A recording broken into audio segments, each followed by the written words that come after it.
This is Teaching to the Test Pattern.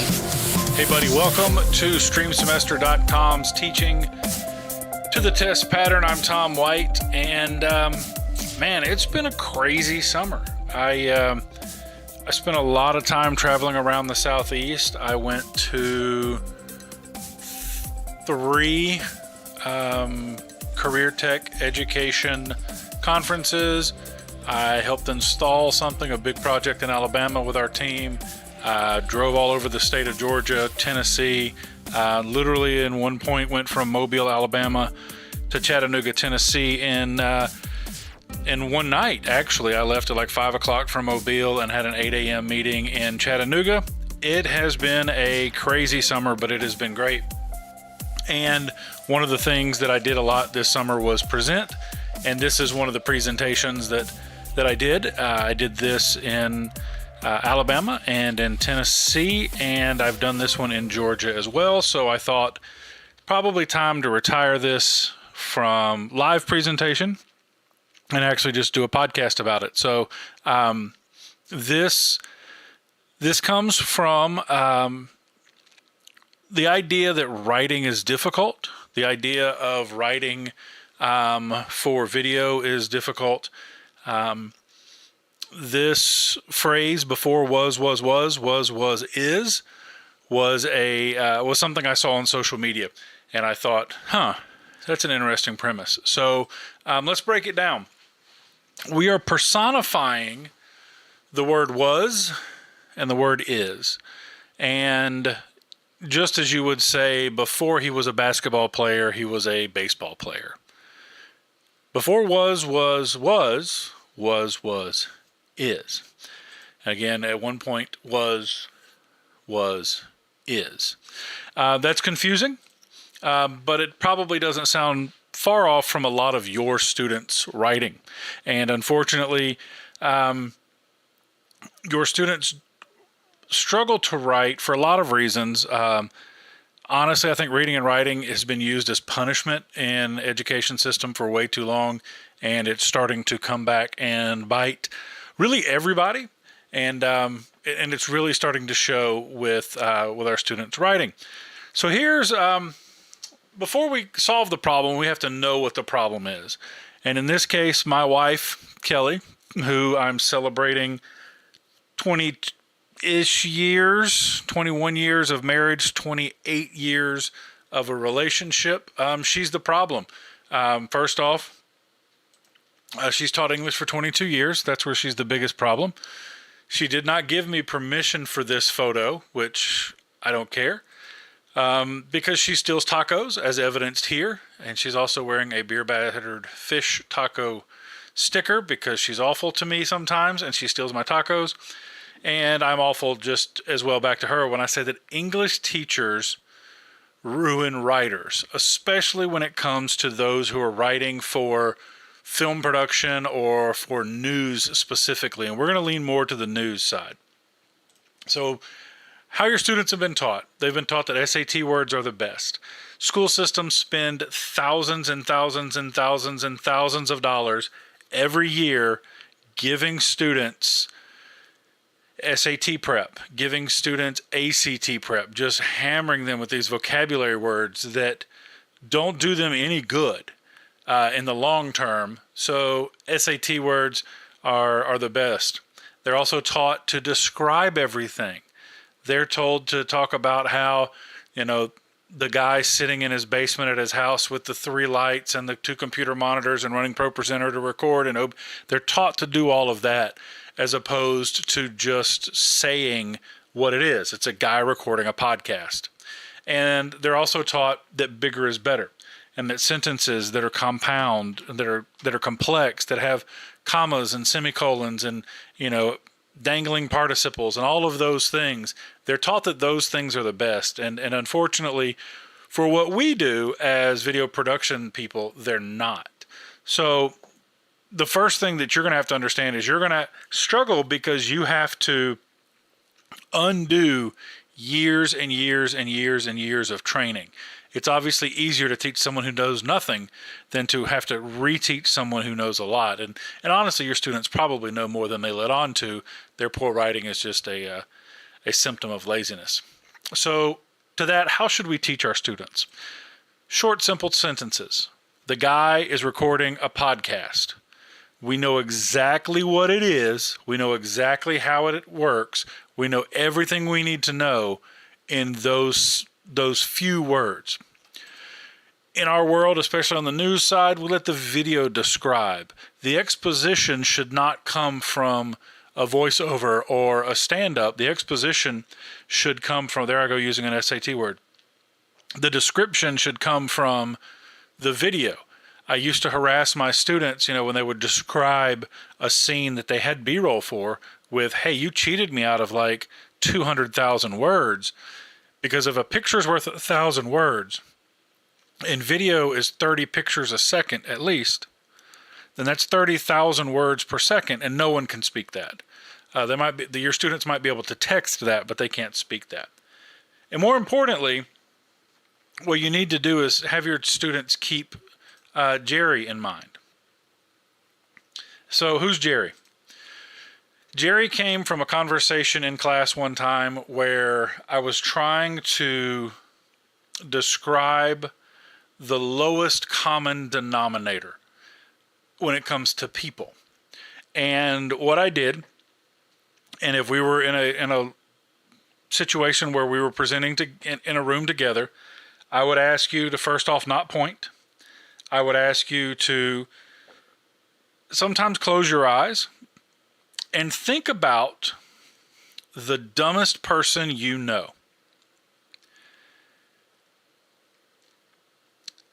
And when you have that person in mind,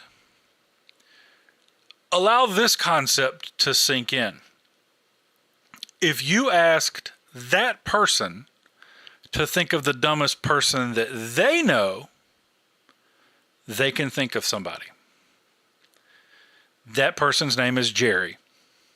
And a disclaimer, that name just popped in my head when I taught it the first time. Unfortunately, one of my students' parents was named Jerry, but I stuck with it, and that's kind of who I'm going with. So Jerry, as you see here, is your dumbest friend's dumbest friend.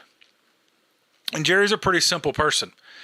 And what I would explain to my students as we were expounding, there's another SAT word, as we were building on what our role is, I would ask them, are there more smart people on earth or dumb people? Are there more smart people or are there more Jerrys? And every time the answer was, there are more Jerrys. So our job is to get more people to watch. So if we talk to Jerry, then we're obviously naturally going to get more viewers of our content. And the other concept to go with that is, if you write to Jerry, the non-Jerrys understand. But if you write to the non-Jerrys, you lose the Jerrys. And there's a time and place for both of those. But for the most part, for our students and for what we want to teach them, they need to write to Jerry.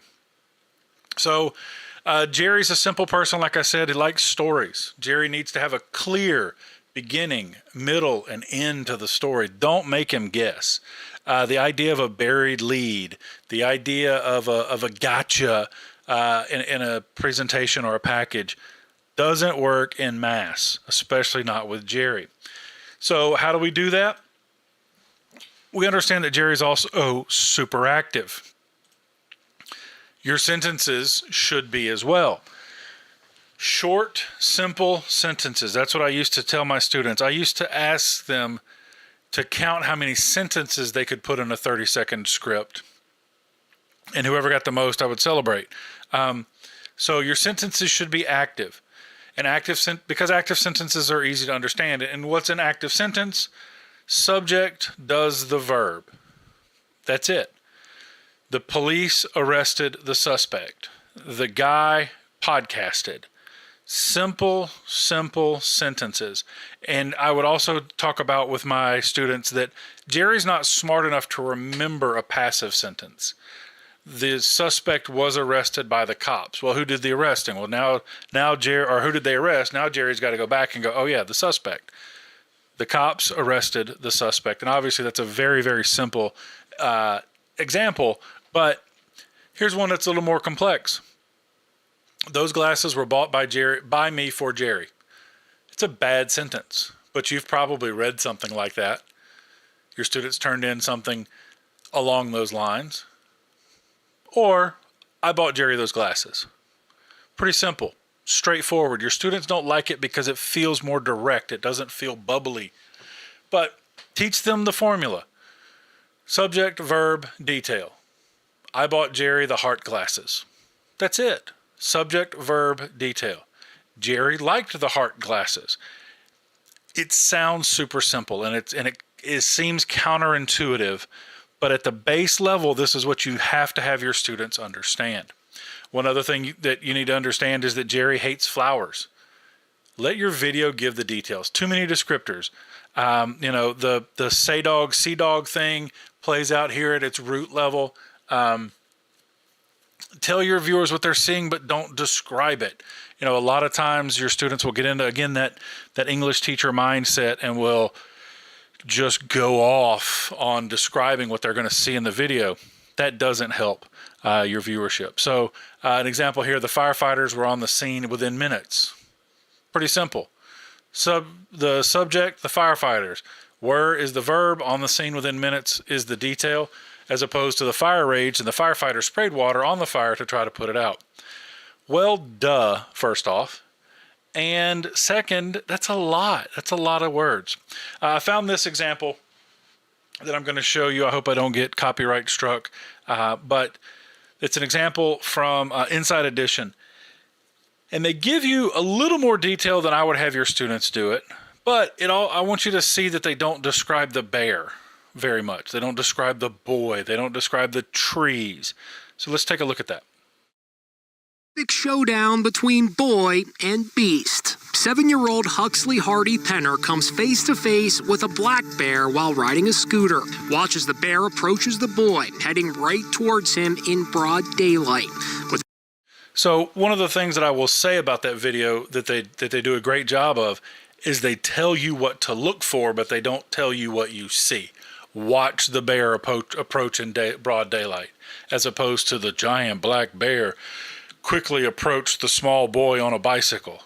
No, watch this. Just like if you were talking to your friends, you're sitting on your phone, hey, look at this, and you show them your phone.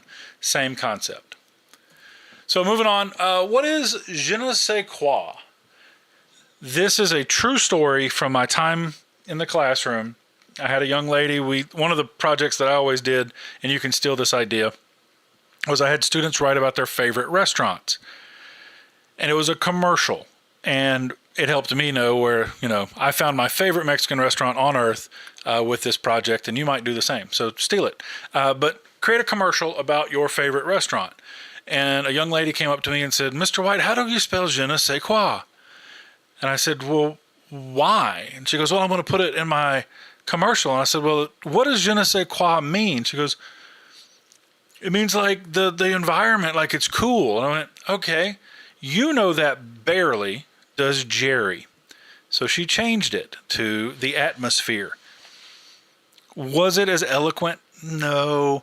Did it let her try to sound smart? No. Was it more effective? Absolutely. So Jerry's a basic talker. He expects sentences to be very conversational. He doesn't want you to talk over his head. He doesn't want you to try to sound smart. Because often it has the opposite effect. A lot of times we try to say these words that we kind of know the meaning of, or we mispronounce them as we're trying to sound smart, and we just sound dumb. So that's what I would tell my students all the time is, hey, I know you're trying to sound smart, but it's doing the opposite. So that's another one to keep in mind for your kids. Commas make Jerry think. Jerry hates thinking. Commas say, hang on, remember this for later. And that's not what Jerry does. My rule of thumb for my students, if you think it needs a comma, it needs a period. And you look at that sentence there. If you think it needs a comma, it needs a period.